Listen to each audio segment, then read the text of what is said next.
സംസ്ഥാനത്ത് കിസാൻ സമ്മാൻ നിധിയുടെ 6000 രൂപ ലഭിക്കുന്നവരാണോ നിങ്ങൾ? അതല്ല എങ്കിൽ സ്വന്തമായിട്ട് കൃഷിഭൂമി ഉള്ളവരാണെങ്കിൽ പോലും നമുക്ക് കേന്ദ്ര സർക്കാരിൻ്റെ കർഷക രജിസ്ട്രിയിൽ ഡിജിറ്റൽ രജിസ്ട്രിയിൽ പേര് കൊടുക്കുന്നതിന് വേണ്ടിയുള്ള അവസരം 2025 ജൂലൈ മാസം 31-ാം തീയതിയോടെ അവസാനിക്കുകയാണ്. കഴിഞ്ഞ ദിവസം വരെ ചെയ്ത കർഷകരുടെ എണ്ണം എടുത്തു കഴിഞ്ഞാൽ 16 ലക്ഷത്തിന് മുകളിൽ കർഷകർ ഇത് പൂർത്തിയാക്കിയിട്ടുണ്ട്. കിസാൻ സമ്മാൻ നിധിയുടെ ധനസഹായം ലഭിക്കുന്നത് നമ്മളുടെ സംസ്ഥാനത്ത് 25 ലക്ഷത്തിന് അടുത്ത് വരുന്ന ഗുണഭോക്താക്കളാണ്. ഇനി കിസാൻ സമ്മാൻ നിധി എന്ന് പറയുന്ന പദ്ധതി ഒന്ന് എടുത്തു നോക്കാം. വർഷം 6000 രൂപ ലഭിക്കുന്ന പദ്ധതിയാണ്. ഇത് നമ്മുടെ സംസ്ഥാനത്ത് 20 ലക്ഷത്തിന് മുകളിൽ കർഷകർക്ക് ലഭിക്കുന്നുണ്ട്. അതായത് 16 ലക്ഷം ആളുകളാണ് അഗ്രി സ്റ്റാക്ക് കർഷക രജിസ്ട്രിയിൽ ഇതുവരെ വേരിഫിക്കേഷൻ ചെയ്തിട്ടുള്ളത്. ബാക്കിയുള്ളവർ അതുതന്നെ ഇനിയും ചെയ്യാനിരിക്കുന്നു. അതുമാത്രമല്ല, കിസാൻ സമ്മാൻ നിധിയിൽ ഇല്ലാത്ത ഒരുപാട് കർഷകരുണ്ട്. അതായത് 2018 ശേഷം കൃഷിഭൂമി വാങ്ങിയിട്ടുള്ള കർഷകർ. അപ്പോൾ അങ്ങനെയുള്ളവരെല്ലാം തന്നെ ഈ ഒരു വേരിഫിക്കേഷനും ചെയ്യേണ്ടതാണ്. കിസാൻ സമ്മാൻ നിധി ലഭിക്കുന്നില്ല എങ്കിലും സ്വന്തമായിട്ട് കൃഷിഭൂമിയുള്ള കർഷകർ അവരുടെ വിള ഉൾപ്പെടെയുള്ള കാര്യങ്ങൾ കൃത്യമായിട്ട് ഈ ഒരു പോർട്ടലിലേക്ക് രജിസ്റ്റർ ചെയ്യേണ്ടത് ആവശ്യമാണ്. അപ്പോൾ ഇതിനു വേണ്ടിയുള്ള രജിസ്ട്രേഷൻ കേന്ദ്ര സർക്കാർ അംഗീകരിച്ച് പ്രവർത്തിക്കുന്ന കോമൺ സർവീസ് സെൻറ്ററിൽ ഇതിനുള്ള സംവിധാനങ്ങളുണ്ട്. നമുക്ക് ഈ ഒരു രജിസ്ട്രേഷൻ നിർവഹിക്കുന്നതിന് വേണ്ടി സാധിക്കും. അതോടൊപ്പം അക്ഷയ സെൻറ്ററിലുമുണ്ട്, കൃഷിഭവനിലുമുണ്ട്.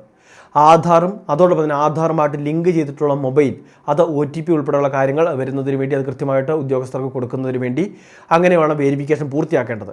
ഇനി അതോടൊപ്പം തന്നെ നമ്മുടെ കൃഷിഭൂമി സംബന്ധിച്ച വിശദ വിവരങ്ങൾ, അതായത് ഈ വർഷത്തെ കരമടച്ച രസീത്, അതുൾപ്പെടെയുള്ള കാര്യങ്ങൾ കൊണ്ടുപോയി വേണം ഈ ഒരു വേരിഫിക്കേഷൻ ചെയ്യുന്നതിന്. അപ്പോൾ കൃഷിഭൂമിയുമായി ബന്ധപ്പെട്ട വേരിഫിക്കേഷൻ കാര്യങ്ങളെല്ലാം പൂർത്തിയായി കഴിയുമ്പോൾ ഒരു കർഷക ID ജനറേറ്റ് ചെയ്യപ്പെടുന്നുണ്ട്. ഇത് മുഖാന്തരം നമുക്ക് ഭാവിയിൽ ഒരു ID കാർഡ് കൂടി ലഭിക്കുമെന്നാണ് ഏറ്റവും പുതുതായിട്ട് അറിയിപ്പ് വരുന്നത്.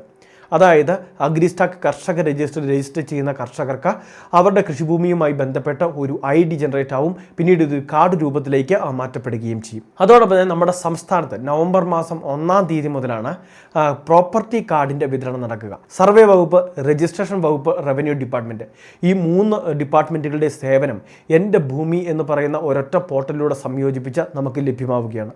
അതുകൊണ്ട് തന്നെയാണ് ഭൂമി കാർഡ് എന്ന രീതിയിൽ നമ്മളുടെ സ്ഥലത്തിൻ്റെ ഒരു പ്രോപ്പർട്ടിയുമായി ബന്ധപ്പെട്ട ഒരു കാർഡ് കൂടി ലഭിക്കുന്നത്. അപ്പോൾ നവംബർ മാസം 1-ാം തീയതി മുതലായിരിക്കും ഇതിന്റെ വിതരണം ആരംഭിക്കുക. ഇങ്ങനെ 2ഓളം കാർഡുകളാണ് നമുക്കിനി വരാനുള്ളത്. അപ്പോൾ കർഷകരെല്ലാവരും ഈ കാര്യങ്ങളൊന്ന് ശ്രദ്ധിക്കുക. ഇനി കേന്ദ്ര സർക്കാരിന്റെ അഗ്രി സ്റ്റാക്ക് കർഷക രജിസ്ട്രിയിൽ രജിസ്റ്റർ ചെയ്യാനുള്ള സമയപരിധി വളരെ വേഗം അവസാനിക്കും. അതിനു മുൻപ് തന്നെ ഈ കാര്യങ്ങൾ പൂർത്തിയാക്കുന്നതിന് വേണ്ടി കർഷകരെല്ലാം ശ്രദ്ധിക്കേണ്ടതാണ്. ഇനി നമ്മൾ മുൻപ് പറഞ്ഞ പ്രോപ്പർട്ടി കാർഡുമായി ബന്ധപ്പെട്ട കാര്യങ്ങൾ, അതിന്റെ വിതരണമൊക്കെ നവംബർ മാസം 1-ാം തീയതിയേ ഉണ്ടാവുകയുള്ളൂ. ഡിജിറ്റൽ സർവേ പൂർത്തീകരിക്കുന്ന വില്ലേജുകൾക്കായിരിക്കും മുൻഗണന നൽകുന്നത്. കൃഷിഭൂമിയുമായി ബന്ധപ്പെട്ട കർഷകർ അറിഞ്ഞിരിക്കേണ്ട കുറച്ച് പ്രധാന കാര്യങ്ങളാണ് വീഡിയോ വഴി ഷെയർ ചെയ്തിട്ടുള്ളത്. അറിയിപ്പ് പൂർണ്ണമായിട്ട് എല്ലാവരും ഒന്ന് മനസ്സിലാക്കുക. നിങ്ങളുടെ സുഹൃത്തുക്കളിലേക്കെല്ലാം ഷെയർ ചെയ്ത് എത്തിക്കുക. ഇതുപോലുള്ള ഇൻഫർമേഷൻ തുടർന്നും ലഭിക്കാൻ ചാനൽ സബ്സ്ക്രൈബ് ചെയ്യുക, ഫോളോ ചെയ്യുക.